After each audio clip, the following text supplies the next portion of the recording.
ক্ষমতাচ্যুত প্রধানমন্ত্রী শেখ হাসিনা ও সাবেক স্বরাষ্ট্রমন্ত্রী আসাদুজ্জামান খান কামাল সহ ৩ আসামির বিরুদ্ধে জুলাই আগস্টের মানবতাবিরোধী অপরাধের আলোচিত মামলার রায় কবে হবে তা জানা যাবে আজ। বিচারপতি মোহাম্মদ গোলাম মর্তুজা মজুমদারের নেতৃত্বাধীন ৩ সদস্যের আন্তর্জাতিক অপরাধ ট্রাইব্যুনাল ১ রায় ঘোষণার দিন ঠিক করে আজ আদেশ দেবেন।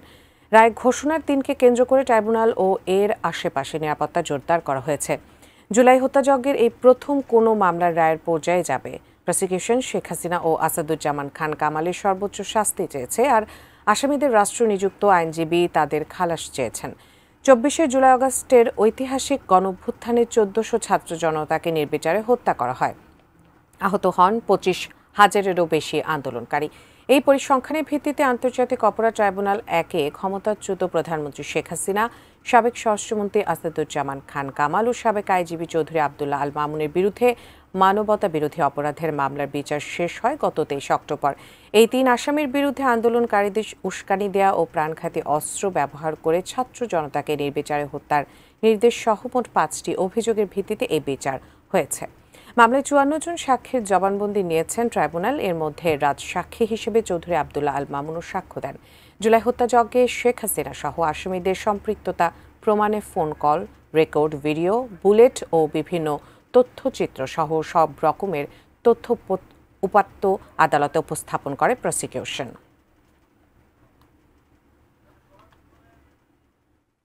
কিন্তু ব্যাপক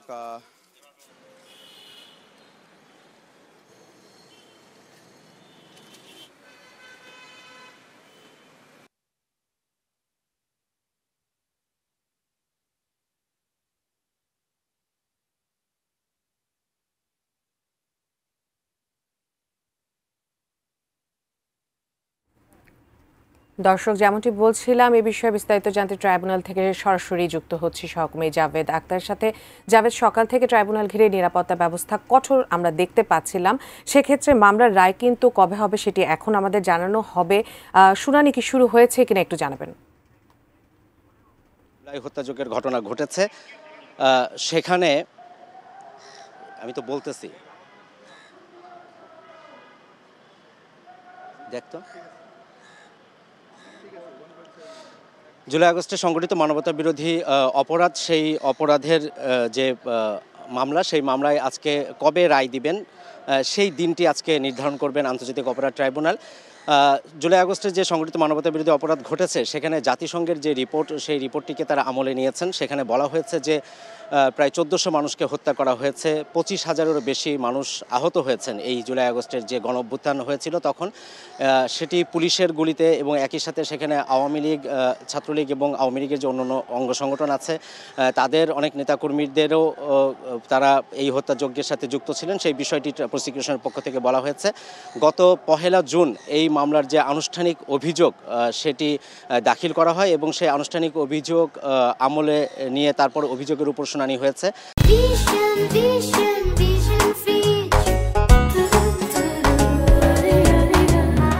১০ জুলাই এই মামলার যে চার্জ ফ্রেম করা হয়, অর্থাৎ আনুষ্ঠানিক অভিযোগ গঠনের মধ্য দিয়ে এই মামলার বিচার শুরু হয়েছিল, এবং এরপরে ২৮ কার্যদিবস বিভিন্ন সাক্ষীদের সাক্ষ্য নেওয়া হয়েছে। এই মামলার যে তদন্তকারী কর্মকর্তা, আন্তর্জাতিক অপরাধ ট্রাইব্যুনালের তদন্ত সংস্থার যিনি উপপরিচালক মোহাম্মদ আলমগীর, তিনি ৮৪ জনের সাক্ষ্য নিয়েছিলেন, কিন্তু এই সাক্ষীগুলো পরবর্তীতে আদালতে এক্সিবিট করতে হয়। সেই ক্ষেত্রে ৫৪ জনের সাক্ষ্য নেওয়া হয়েছে ২৮ কার্যদিবসে। ১২ অক্টোবর থেকে যুক্তিতর্ক শুরু হয়েছিল, এবং সবশেষ ২৩শে অক্টোবর এই মামলার বিচার শেষ হয়। অর্থাৎ ১০ জুলাই থেকে শুরু করে ২৩শে অক্টোবর পর্যন্ত ১০৬ দিন এই মামলার বিচার চলে। এবং এখানে যারা সাক্ষ্য দিয়েছেন তার ভিতরে কয়েকজন স্টার উইটনেস ছিলেন, যেমন আমার দেশ পত্রিকার সম্পাদক মাহমুদুর রহমান ছিলেন, এনসিপির আহ্বায়ক নাহিদ ইসলাম, যিনি জুলাই গণঅভ্যুত্থানের একজন অগ্রগামী সৈনিক এবং নেতৃত্ব দিয়েছিলেন, তারা এখানে সাক্ষী দিয়েছেন। একই সাথে বিভিন্ন যারা শহীদ হয়েছিলেন তাদের পরিবারের সদস্যরা, কারো বাবা, কারো মা, এবং প্রত্যক্ষদর্শী যারা আছেন তারাও এখানে সাক্ষ্য সাক্ষ্য দিয়েছেন, একই সাথে পুলিশের কয়েকজন সদস্য এখানে সাক্ষ্য দিয়েছেন এবং জুলাই আন্দোলনে যারা নিহত হয়েছিলেন তাদের পরিবারের সদস্যরা এই মামলায় যে শেখ হাসিনা, আসাদুজ্জামান খান কামাল, চৌধুরী আব্দুল্লাহ মামুন তাদের যেন সর্বোচ্চ শাস্তি দেওয়া হয়, তাদের যেন ফাঁসির দণ্ড দেওয়া হয় সেই প্রত্যাশা রেখে তারা সাক্ষী দিয়েছিলেন। এবং পরবর্তীতে সবশেষ 23 অক্টোবর যেদিন সমাপনী বক্তব্য হয় সেখানে মোহাম্মদ আসাদুজ্জামান অ্যাটর্নি জেনারেল তিনি সমাপনী বক্তব্য দিয়েছেন, চিফ প্রসিকিউটর মোহাম্মদ তাজুল ইসলাম তারাও কথা বলেছেন এবং তারা যেটি আদালতের কাছে বলেছেন যে এই মামলায় যাদের সাক্ষ্য নেওয়া হয়েছে তাদের সাক্ষীর মাধ্যমে এবং একই সাথে যে বিভিন্ন আলামতগুলো তারা এখানে উপস্থাপন করেছিলেন, বুলেট থেকে শুরু করে আরও অন্যান্য অনেকের শরীরে বুলেট বিদ্ধ ছিল সেগুলো হাসপাতাল থেকে নিয়ে আসা হয়েছে এবং শেখ হাসিনার কল রেকর্ড যেটি ফজলেনুর তাপসের সাথে তিনি কথা বলেছিলেন, হাসানুল হক ইনু জাসদ সভাপতি তার সাথে কথা বলেছিলেন এবং সেখানে তিনি লিথাল উইপেন বা প্রাণঘাতী অস্ত্র ব্যবহার করে এই আন্দোলন দমনের যে নির্দেশ সাবেক প্রধানমন্ত্রী শেখ হাসিনা দিয়েছিলেন সেই বিষয়গুলো, সেই কল রেকর্ডগুলো আদালতে আলামত হিসেবে দেওয়া হয়েছে এবং প্রসিকিউশন মনে করছে যে তারা যে আলামত দিয়েছে, সাক্ষীরা যে সাক্ষ্য দিয়েছেন, তাদের যে জবানবন্দির মাধ্যমে এইখানে যে সাবেক প্রধানমন্ত্রী শেখ হাসিনার সুপিরিয়র কমান্ড রেসপন্সিবিলিটি ছিল, অর্থাৎ তিনি যে নির্দেশ দিয়েছেন সেই নির্দেশ তিনি আসাদুজ্জামান খান কামালের মাধ্যমে পুলিশের বিভিন্ন বাহিনীর মাধ্যমে যে ছড়িয়ে দিয়েছেন এটি প্রমাণিত করতে তারা সন্দেহাতীতভাবে প্রমাণে তারা সক্ষম হয়েছেন এবং তারা আশা করছেন যে তাদের সর্বোচ্চ শাস্তি হবে। তবে এখানে রাষ্ট্র, সাবেক প্রধানমন্ত্রী শেখ হাসিনা এবং সাবেক স্বরাষ্ট্রমন্ত্রী আসাদুজ্জামান খান কামাল যারা দুইজনই পলাতক তাদের জন্য রাষ্ট্রনিযুক্ত আইনজীবী বা স্টেট ডিফেন্স কাউন্সিল হিসেবে নিয়োগ দেওয়া হয়েছিল অ্যাডভোকেট আমির হোসেনকে। তিনি যেটি বলেছেন যে প্রসিকিউশন কোনো কিছুই প্রমাণ করতে সক্ষম হননি এবং তিনি মনে করেন যে তার যে দুজন আসামি তারা অবশ্যই খালাস পাবেন, এই প্রত্যাশা তিনি আদালতের কাছে করেছেন। তবে আদালত যেটি বলেছেন যে যারা জুলাই আগস্টে আন্দোলনে যারা শহীদ হয়েছেন, যারা আহত হয়েছেন তাদের পরিবারের সদস্যরা এবং যারা এখানে আসামি সব পক্ষই যেন ন্যায় বিচার পায় সেটি তারা নিশ্চিত করবেন, অর্থাৎ এই বিচার যেন আন্তর্জাতিক মহলেও গ্রহণযোগ্যতা পায় এবং এটি নিয়ে যেন পরবর্তীতে কোনো প্রশ্ন তোলা না যায় সেরকমই একটি রায় তারা দেবেন। সেই বিষয়টি তারা প্রসিকিউশনের কাছে এবং অ্যাটর্নি জেনারেল তাদের কাছে তিনি এটি উপস্থাপন করেছেন। তো কিছুক্ষণ পরে আজকে আমরা যতটুকু জেনেছি এমনিতে আদালত সকাল 10টার দিকে বসার কথা, কিন্তু আজকে যতটুকু আমরা জেনেছি যে বেলা দুপুর 12টার দিকে আদালত বসবে এবং বসলে আজকে যেটি কার্যক্রম সেটি হচ্ছে যে জাজমেন্ট কবে হবে, রায় কবে দেওয়া হবে সেটির জন্য একটি শুধুমাত্র তারিখ নির্ধারণ করে প্রনাউন্স করা হবে কবে, সেই তারিখটি হয়তো নির্ধারণ করবেন।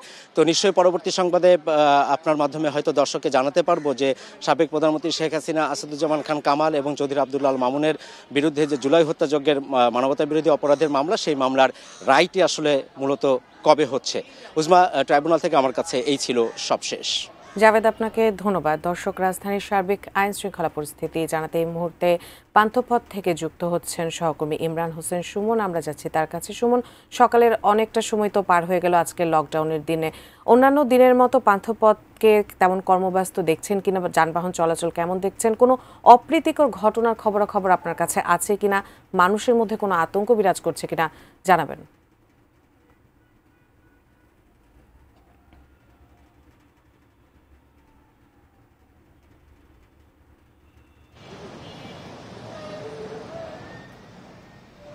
উজমা, আপনাকে জানিয়েছিলাম এর আগে আন্তর্জাতিক অপরাধ ট্রাইব্যুনাল সেখানকার অবস্থা এবং ইতিমধ্যে আমরা রাজধানীর বেশ কয়েকটি জায়গায় দেখেছি। সেটি হলো সায়েন্স ল্যাব থেকে শুরু করে ধানমন্ডি হয়ে রাসেল স্কোয়ার হয়ে পান্থপথ, এই এলাকাগুলোর যতগুলো মোড় রয়েছে যেগুলো চতুর্মুখী সড়কের সংযোগ স্থল, সেখানকার ট্রাফিক পুলিশ সদস্যদেরকে বেশ তৎপর দেখা যাচ্ছে। প্রত্যেকটি মোটরসাইকেল তারা থামাচ্ছেন এবং প্রত্যেকটি মোটরসাইকেলের যারা চালক রয়েছেন, আরোহী রয়েছেন, তাদের চালকদের লাইসেন্স সহ কাগজপত্র ঠিক আছে কিনা সেগুলো যাচাই বাছাই করা হচ্ছে। সঙ্গে ব্যাগ থাকলে সেগুলো খুলে দেখা হচ্ছে এবং নিরাপত্তা ব্যবস্থা জোরদার এবং চলছে। তবে বেলা বাড়ার সঙ্গে সঙ্গে আমরা দেখেছি যে গণপরিবহন কিছুটা বেড়েছে, বাসের সংখ্যা এখন আগের তুলনায় কিছুটা বেশি চলছে। সকালের দিকে যদিও বা যানবাহন চলাচলের সংখ্যা কম ছিল, এখন সেটি বেড়েছে এবং আমরা রাজধানীর আরও বেশ কয়েকটি জায়গায় ট্রাফিক পুলিশের সহ অন্যান্য জায়গার সদস্যদের সঙ্গে কথা বলেছি। তারা বলেছেন যে আবদুল্লাপুর, গাবতলী, যাত্রাবাড়ি, সায়েদাবাদ এবং ঢাকার প্রবেশ পথগুলো যেগুলো রয়েছে সেখানে নিরাপত্তা তল্লাশি আরও জোরদার রয়েছে। জানিয়ে রাখা ভালো সেটি যা হলো আজকে এই নিরাপত্তা ব্যবস্থা এবং ঢাকা শহরে এই যে যানবাহন চলাচল কমে যাওয়ার যে বিষয়টি, সেটি হলো কার্যক্রম নিষিদ্ধ আওয়ামী লীগ তারা সামাজিক যোগাযোগ মাধ্যমে একটি ঘোষণা দিয়েছিল আজকে, একটি ঢাকা লকডাউন কর্মসূচির ঘোষণা, তাদের ভাষায় তারা ঘোষণা কর্মসূচি করেছিলেন। তো সেই কর্মসূচিকে ঘিরে ইতিমধ্যেই রাজধানীতে আইনশৃঙ্খলা রক্ষাকারী বাহিনী বেশ তৎপর এবং বেশ কয়েকটি ককটেল বিস্ফোরণের ঘটনা ঘটেছে, কয়েকটি বাসে আগুন দেওয়া হয়েছে, গতকাল রাতেও সন্ধ্যার দিকেও আগুন দেওয়া হয়েছে, আজকেও ঢাকা এবং আশপাশের এলাকাগুলোতে বেশ কয়েকটি এরকম বিচ্ছিন্ন ঘটনা হিসেবে পুলিশ বলছে সেগুলো ঘটনা হচ্ছে। ইতিমধ্যে যারা এসব ঘটনার সঙ্গে সম্পৃক্ত, আগুন দেয়া এবং ককটেল বিস্ফোরণের ঘটনা, তাদেরকে আইনের আওতায় নিয়ে আসা হয়েছে। তারা বলছেন যে আজকে আসলে এই যে অবস্থা তৈরি হয়েছে সেটির জন্য নগরবাসী এই কর্মসূচিকে তারা প্রতিহত করবেন, যদিও বা যেটি এই যে যানবাহন কম, জনসমাগম কম, তার ফলশ্রুতিতে মানুষ আসলে আজকে সপ্তাহের শেষ কর্মদিবস রাস্তায় যে অনুযায়ী অন্য সাপ্তাহিক শেষ কর্মদিবস বৃহস্পতিবারে যেমন যানজট কিংবা গাড়ির চাপ থাকে, আজকে তেমনটি নেই, কারণ আইনশৃঙ্খলা রক্ষাকারী বাহিনী তাদের তৎপরতা অব্যাহত রেখেছেন যাতে কোনো ধরনের নাশকতা কিংবা কোনো ধরনের বিশৃঙ্খল পরিস্থিতি তৈরি না হয়। উজমা। সুমন, আপনাকে ধন্যবাদ। দর্শক, দলের কেন্দ্রীয় কার্যালয়ের সামনে অবস্থান নিয়ে বিক্ষোভ করছে ছাত্র শিবির নেতাকর্মীরা। সেখানে আছেন সহকর্মী মহসিন কবির, আমরা সরাসরি চলে যাচ্ছি সেখানে। মহসিন, আপনি একটু জানাবেন যে বিক্ষোভটি কেন হচ্ছে, বিষয়বস্তু কি? কার্যক্রম নিষিদ্ধ আওয়ামী লীগের ডাকে যে লকডাউন কর্মসূচি, সেই কর্মসূচিকে কেন্দ্র করে পুরো ঢাকার নিরাপত্তা জোরদার করা হয়েছে এবং বিভিন্ন স্পটে এই যে আওয়ামী লীগের যে লকডাউন কর্মসূচি দেওয়া হয়েছে তার বিরুদ্ধে বিভিন্ন কর্মসূচিও পালন করছে যারা আওয়ামী লীগ বিরোধী রয়েছেন তারা। এবং এই মুহূর্তে আমরা যেখানে রয়েছে আওয়ামী লীগের যে কেন্দ্রীয় কার্যালয় গুলিস্তান অর্থাৎ বঙ্গবন্ধু এভিনিউ সাবেক, তো সেখানে যে কেন্দ্রীয় কার্যালয়, সেই কেন্দ্রীয় কার্যালয়টির সামনে এখন এই মুহূর্তে অর্থাৎ সকাল থেকে ইসলামী ছাত্র শিবিরের যারা নেতাকর্মী রয়েছেন তারা এইখানে অবস্থান নিয়েছেন সকাল থেকে এবং অবস্থান নিয়ে তারা এখানে বিভিন্ন ধরনের স্লোগান দিচ্ছেন এবং এই যে কর্মসূচি আওয়ামী লীগ যে কর্মসূচি দিয়েছে সেই কর্মসূচির বিরুদ্ধে তারা এখানে তাদের যে বক্তব্য তারা দিচ্ছেন এবং তাদের যে অবস্থান কর্মসূচি সেই কর্মসূচি তারা চালিয়ে যাচ্ছেন এবং আওয়ামী লীগের বিরুদ্ধে তারা এখানে স্লোগান দিচ্ছেন যে সেই স্লোগান যেমন দিচ্ছেন, একই সঙ্গে তারা বিভিন্ন সময় তারা শোডাউন করছেন, তারা ক্রিকেট খেলছেন এই আওয়ামী লীগের যে কেন্দ্রীয় কার্যালয় সেই কেন্দ্রীয় কার্যালয়ের সামনে এবং এইখানে আইন শৃঙ্খলা রক্ষাকারী বাহিনীর সদস্যদেরও বেশ কড়াকড়ি নিরাপত্তা রয়েছে।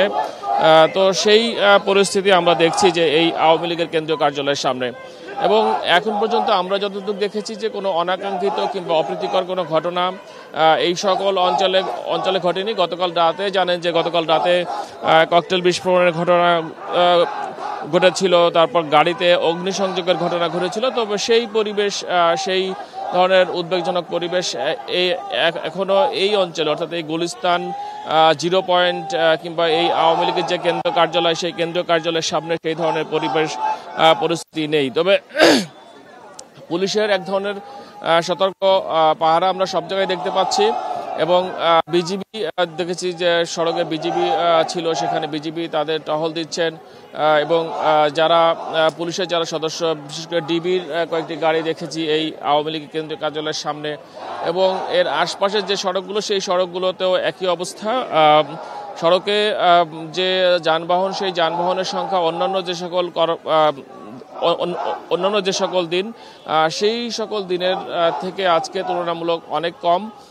রাস্তায় ব্যক্তিগত গাড়ির সংখ্যা একেবারেই নাই বললেই চলে, খুবই কম ব্যক্তিগত গাড়ি চলাচল করছে। গণপরিবহনের মধ্যে কিছু বাস আমরা চলাচল করতে দেখেছি, রাস্তায় কিছু বাস চলাচল করছে এবং এই গুলিস্তান এবং আওয়ামী লীগের যে কেন্দ্রীয় কার্যালয় সেই কেন্দ্রীয় কার্যালয়ের আশপাশে যে সড়কগুলো রয়েছে সেই সড়কগুলোতেও বাস চলাচল করছে কিছু। তবে যেটি বলছিলাম যে ব্যক্তিগত গাড়ির সংখ্যা একেবারেই কম, ব্যক্তিগত গাড়ির সংখ্যা কম। তবে অটোরিকশা, রিক্সা এবং যে ব্যাটারি চালিত যে রিক্সা সেই রিক্সা দৌরাত্ম্য এমনিতেই জানেন যে রাজধানীতে বেড়েছে। তো আজকে যেহেতু রাস্তা অনেকটা ফাঁকা, স্বাভাবিকভাবেই সেই পুরো সড়ক জুড়ে এবং সব সড়ক জুড়েই এই অটোরিকশা, ব্যাটারি চালিত অটোরিকশা, প্যাডেল চালিত রিক্সা সেগুলো চলাচল করছে।